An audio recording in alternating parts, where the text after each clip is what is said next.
ایک خراسانی الاصل ترک قبیلہ ترکان سلیمان خان کی سرداری میں ہجرت کر کے آرمینا میں آباد ہوا۔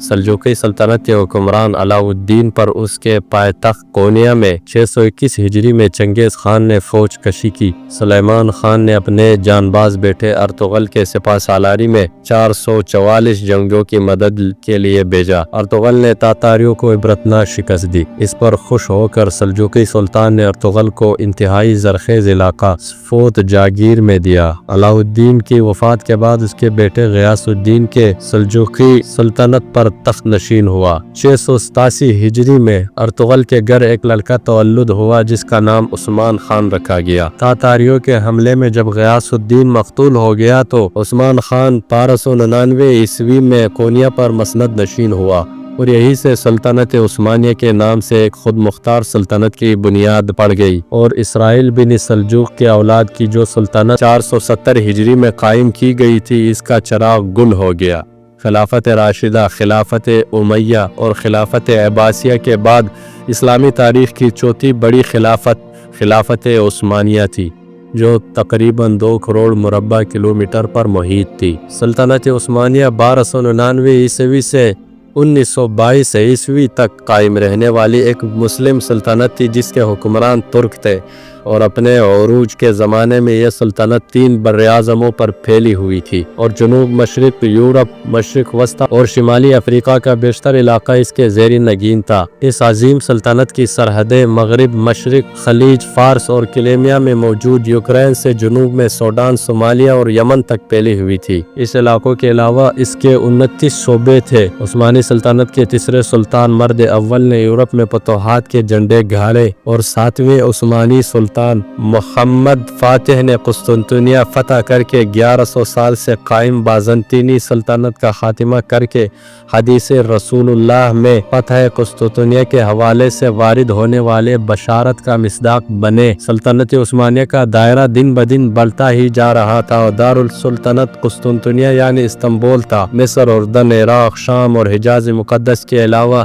اکثر عربی علاقے خلافت عثمانیہ کے زیر نگین تھے۔ فلسطین بھی اسی کی ریاست تھی۔ برطانوی استعماروں اور صہیونیوں نے اسرائیلی ریاست کے قیام، یہودیوں کی آباد کاری اور مسجد اقصی کی جگہ سیکل سلیمانی کی تعمیر کے لیے عالمی پلان تیار کیا۔ سلطنت عثمانیہ باہمی اختلافات، غیر ملکی قرضوں کے غیر معمولی بوجھ، مالی بدعنوانیوں اور بے عدالتیوں کے رواج، درباری غلام گردشوں اور سازشوں کی وجہ سے اندرونی طور پر کھوکھلا اور مالی طور پر خستہ حال ہو چکی تھی۔ صہیونیوں کے وفد سلطان عبدالحمید کے پاس مختلف بہانوں سے مختلف اوقات میں 3-4 بار آیا، اور فلسطین میں آباد ہونے اور تعلیمی ادارے کھولنے اور آخری ملاقات میں دگنی چگنی قیمت کے عوض فلسطین کے اراض خریدنے یا سارا ملکی قرضہ اتارنے کے لیے مہینوں کے رقم کی پیشکش کی، لیکن سلطان عبدالحمید جرأت، جمعیت اور غیرت اسلامی دور اندیشی کے سبب ان کے یہودی آباد کاری جیسے مکرو عالمی صہیونی عزائم سے واقف تھے، اس لیے انہوں نے اس کی اجازت نہ دی، اور ان کے زمانے میں یہودی ایجنڈے کی تکمیل نہ ہو سکی، جس کے بعد سے ہی ایک خلافت کے خلاف سیاسی تحریک کی آبیاری کی جانے لگی اور عوام کو خلافت کے خلاف اکسانے کی سازشیں کی جانے لگی۔ صہیونیوں نے مختلف عرب گروپوں میں عصبیت ابھارنے کے لیے نجد پر صدیوں سے حکمرانی کرنے والے آل سعود اور ترکوں کی طرف سے متعین کردہ مکہ کا والی حسین بن علی یعنی شریف مکہ کو سلاطین عثمانی سے علیحدگی اور بغاوت پر اکسایا،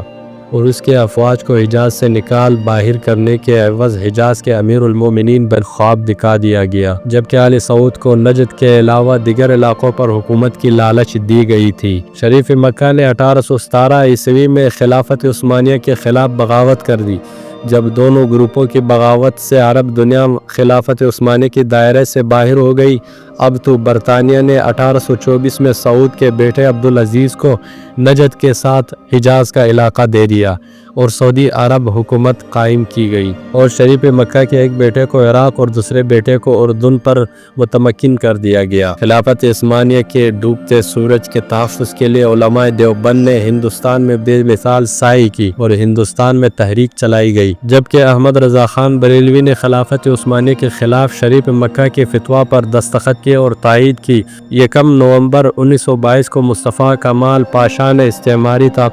طاقتوں کے اعماء پر ترکی گرینڈ نیشنل اسمبلی کے ذریعے سلطنت عثمانی کے خاتمے کی قرارداد منظور کی۔ اس وقت کے خلیفہ اسلام عثمانی سلطان محمد وحید الدین ششم کو اٹلی کی طرف ملک بدر کر دیا گیا۔ ان کے قریبی رشتہ دار عبد المجید آفندی کو آخری علاقائی عثمانی خلیفہ بنایا گیا، مگر 3 مارچ 1924 کو ترکی قومی اسمبلی نے ایک مرتبہ پھر اسلام دشمنی اور مغرب پروری کو ثبوت دیتے ہوئے اتا ترک کی قیادت میں اسلامی خلافت کے خاتمے کا قانون بھی منظور کر لیا۔ سلطنت عثمانیہ ختم ہو گئی اور یوں دنیا اسلام رحمت عظیم خلافت اسلامیہ سے محروم ہو گئی۔ اسلامی شریعت کو معطل کر کے سرزمین خلافت کو چھوٹی چھوٹی ریاستوں میں تقسیم کرنے کے بعد ہر ایک کو اپنا آئین، قانون، قومیت اور جھنڈا تھمانے کے ساتھ امت کا شیرازہ بخشیر دیا گیا۔ اسلام کے عادلانہ نظام معیشت کو مغرب سرمایہ دارہ نظام پر لادینیت و اشتراکت کو جمہوریت کے حسین لبادہ میں پیش کر دیا گیا۔ سقوط خلافت عثمانی کے بعد فلسطین پر برطانیہ نے قبضہ کر کے اپنا گورنر بٹھا دیا، جس نے یہودیوں کو اجازت دے دی کہ وہ فلسطین میں آ کر جگہ خرید سکتے ہیں اور آباد ہو سکتے ہیں، اور اس کے دگنی چگنی قیمت ادا کرتے کرتے فلسطینی عوام نے اس لالچ میں اپنی زمینیں فروخت کیے اور علماء کرام کی منع کرنے کے باوجود محض دگنی قیمت کی لالچ میں یہودیوں کو فلسطین میں آباد ہونے کا موقع فراہم کیا۔